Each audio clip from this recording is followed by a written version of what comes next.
ఇక్కడ అంబికా లక్ష్మీనారాయణ గారు లోకల్ కాదని చెప్పేసి వైసీపీ పార్టీ వాళ్ళు ప్రచారం చేస్తున్నారు. అసలు అంబికా లక్ష్మీనారాయణ గారి గురించి మీకు ఏమైనా ఐడియా ఉందా?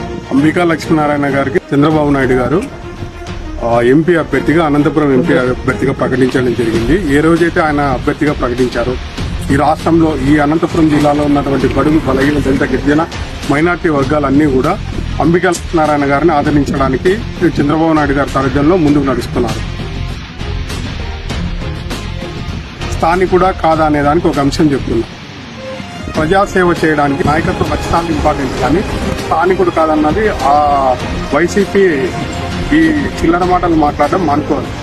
ఆయన అంబికా లక్ష్మీనారాయణ గారు గతంలో హిందూపూర్లో అనేక సేవా కార్యక్రమాలు చేసి ప్రజలతో మమేకమవుతూ 40 సంవత్సరాలుగా తన యొక్క సేవాదళం ద్వారా అనంతపురంలో సేవా కార్యక్రమాలు చేశారు. అదేవిధంగా అనంతపురం జిల్లా, ఉమ్మడి అనంతపురం జిల్లాలోనే ఆయన అభ్యర్థిగా నిలబడుతున్నారు. పక్క రాష్ట్రానికి పోలే, లేదంటే పక్క మండలానికి, పక్క స్టేట్కి వెళ్ళలేదు. కాబట్టి అంబికా లక్ష్మీనారాయణ గారు అఖండ విజయం సాధిస్తున్నారు. ఖచ్చితంగా బీసీలు, మైనార్టీ సోదరులందరూ కూడా అంబికా లక్ష్మీనారాయణకు విజయం ఇవ్వడానికి సిద్ధంగా ఉన్నారు రాబోయే ఎన్నికలలో.